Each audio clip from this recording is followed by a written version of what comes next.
अस्सलाम वालेकुम, मैं हूं मुर्तज़ा हुसैन और आप देख रहे हैं मंगल अप यूट्यूब चैनल।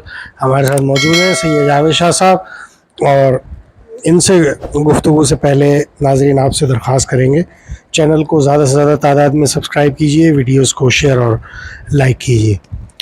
नाज़रीन, जावेद शाह साहब से बात करेंगे एमकेएम पाकिस्तान के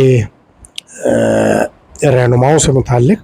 और एमकेएम पाकिस्तान में अभी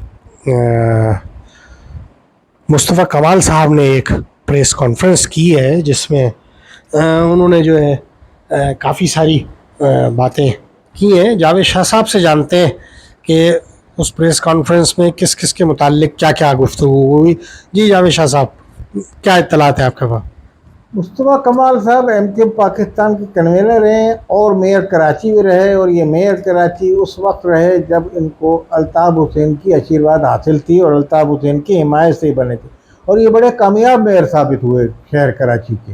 परवेज़ मुशर्रफ का टाइम था, ग्रांट भी काफ़ी उनको मिली, और पाकिस्तान के जो मिनी पाकिस्तान जिसको कहलाया जाता है, इसमें बड़े बड़े काम हुए, बड़े बड़े अंडरपास बने, बड़े बड़े अच्छे काम हुए, जो इसमें नो डाउट मुस्तफ़ा कमाल ने जो काम किए हैं वो तारीखी काम थे।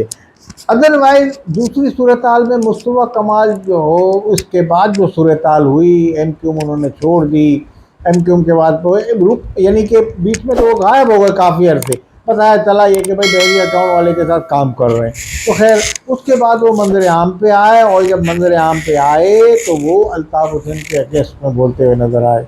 फिर उन्होंने बाद में एमक्यूएम में भी इख्तलाफ हुआ, फिर वो उन्होंने अपनी जमात कायम कर ली। जैसा अब गुज़िश्ता रोज़ उन्होंने प्रेस कॉन्फ्रेंस की तो उन्होंने इस बात का यानी कि यकीन दिलाया आवाम को कि हम भरपूर तादाद में जीत के भी आएंगे, और इस वक्त हमें तो मैंडेट 5-6 सीटों का जो दूसरे लोगों को दिया जाता है सीटों का, हमें भी कहा कि आपको ले लें। उनसे सवाल किया भाई आप क्यों नहीं जीते, तो उन्होंने कहा हम 5 सीटें लेके जीत जाते, बाकी इसलिए हमने ये इनकार किया। हमने कहा आवाम की ताकत से आएंगे, और इसी तरीके से हम आने वाले इलेक्शन में हम भरपूर, उन्होंने पूरे दावे के साथ कहा कि एमक्यूएम पाकिस्तान पूरी तरह फार्म में आएगी और जीत जाएगी, और वाज़ेह तौर पर अपना मैंडेट हासिल करने में कामयाब हो जाएगी। अब उन्होंने इसके बाद ये भी कहा कि अल्ताफ़ हुसैन ने काफ़ी लोगों को इस्टेब्लिशमेंट किया, मुझे भी किया, और मैं उनके साथ तन्हाई में भी मुलाकात करता था और ऐसे भी जाता था, और बाद ऐसी मुलाकातें हैं जिससे वहाँ के लोग भी वाकिफ़ हैं, जो वहाँ के जो आज भी लोग वहाँ मौजूद हैं। इस तरीके की बातें उन्होंने की कि उन्होंने कुछ इशारे किनारे दिए कि जनाब मैं भी अल्ताफ़ हुसैन के हवाले से, मगर खुल के उन्होंने कोई इज़हार ख्याल उस पर नहीं किया ज़्यादा, मगर उन्होंने ये कहा कि अल्ताफ़ हुसैन आज भी एमक्यूएम के लीडर हैं। और बहरहाल ये माजी में भी याद रहे, जब पीएसपी इन्होंने बनाई थी, इन्होंने कहा था एमक्यूएम तंजीम अल्ताफ़ हुसैन की है, अल्ताफ़ हुसैन ही उसके रहनुमा हैं। एमक्यूएम के बहरहाल लीडर अल्ताफ़ हुसैन को उन्होंने उस ज़माने में कहा था जब एमक्यूएम वालों ने पाकिस्तान बनाई, उन्होंने कहा भाई आपने क्यों बनाई है, आपका इससे क्या, ये उन्हीं की जमात है, तो वो उसी का इरादा किया उन्होंने अपना। तो इस हवाले से बहरहाल मुस्तफ़ा कमाल एक यानी कि तेज़ ज़बान अच्छी बोलने वाले हैं, वो प्रेस कॉन्फ्रेंस भी अच्छी करते हैं, आवाम को मोटिवेट भी करते हैं, मगर आवाम में कितनी जड़ें हैं इस पार्टी की, या मुस्तफ़ा कमाल को कितना आवाम पसंद करते हैं, ये आने वाला वक्त बताएगा।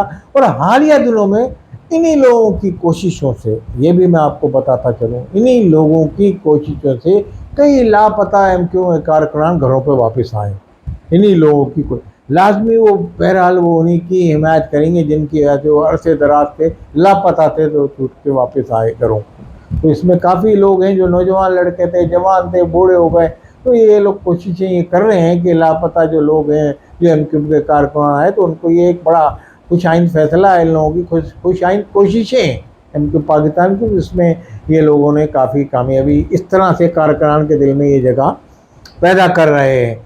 अब फिर वही आती है बात के इलेक्शन में अगर अल्ताफ़ हुसैन इस सूरत हाल का बाइकाट करेंगे, बाइकाट के उनके क्योंकि गहरे असरात मुरतब होते हैं, तो क्या अल्ताफ़ हुसैन बाइकाट करके इसी तरह महाजिर अवाम के मैंडेट का या महाजिर अवाम के जो हकूक़ का, यानी कि ये तो इस्तेसाल हुआ, यानी कि जब वो किसी को अवाम को वोट देने ही नहीं देंगे, बाइकाट करेंगे, तो फिर कोई मुंतखब होकर नहीं आएगा। फिर आपके अगर पीपल्स पार्टी आ जाती है, जमात इस्लामी आ जाती है इस खला को पुर करने, तो फिर आप कहेंगे कि भाई ये आ गए महाजिर दुश्मन जमातें आ गए। जैसे कि उन्होंने कल अपने इंटरव्यू में कहा जमात इस्लामी को तो सियासी जमात ही नहीं समझता, आर्मी की भी टीम। तो इस तरीके से अब इन पार्टियों को भी वोट नहीं देने देंगे अवाम को, महाजिर अवाम को। महाजिर अवाम पीपल्स पार्टी या यूपी जमात इस्लामी को देगी। फिर आप कहेंगे कि महाजिर अवाम ने नहीं दिया वो। तो काम तो महाजिर अवाम को अपने करवाने हैं, यहाँ के शहर में रह के काम करवाने हैं, पाकिस्तान में इस्लामाबाद से भी काम करवाने हैं उनको। अपने MNAs उन्होंने इस्लामाबाद के आईवाने में कौमी असम्बली में भेजने हैं, अपने MPA को सूबाई असम्बली में भेजने हैं। तो इस तरीके की कोई आपको किसी एक पार्टी की हिमायत करनी पड़ेगी। तो ये आगे जाके मैं ये समझता हूँ कि अल्ताफ़ हुसैन को कोई पॉलिसी में चेंज करके, अब इस वक्त आफाक अहमद जो हैं वो भी दावा कर रहे हैं कि आइंदा आने वाला इलेक्शन ऐसा नहीं होगा जैसा माजी में हमारी पार्टी में, हम भरपूर हिस्सा लेंगे और भरपूर सीटें भी हासिल करेंगे। उन्होंने भी कल ये दावा किया। तो इस तरह से ये दावे कर रहे हैं। और अब अगर मैं ये समझता हूँ कि कोई पार्टी बिलखसूस अल्ताफ़ हुसैन ये चाहेंगे कि महाजिर अवाम के मैंडेट का इस्तेहसाल ना हो और इनको मुंतखब करके ऐवानों में अपने नुमाइंदे भेजने चाहिए, चाहे हमारे नहीं तो कोई हमसे मिलते जुलते नज़रियात रखने वाले। तो मैं समझता हूँ जिस पार्टी पे कराची में हाथ रखेंगे आने वाले इलेक्शन में उसको वादी अक्सरियत मिलेगी। बहरहाल ये सब फैसला आने वाला वक्त ही बताएगा, आने वाला इलेक्शन बताएगा। और ये तमाम जमातें अपनी कारकर्दगी सूबाई जो बल्दियाती है, जो पार्टियां बल्दियात में अपनी कारकर्दगी दिखाएंगे उसके भी असरात मुरतब होंगे उस इलेक्शन में। तो UC Jamaat Islami peoples party इसमें इस वक्त वो अपना अच्छा काम करके दिखाएंगी तो वो भी उसमें नज़र आएंगी। आने वाले इलेक्शन में आवाम उनको पजीराई मिलेगी, उनको वोट डलेगा। अदरवाइज कराची के अंदर ये जमातें हों और अल्ताफ़ हुसैन का इसमें अहम फैक्टर होगा। तो अस्सलाम वालेकुम व रहमतुल्लाह।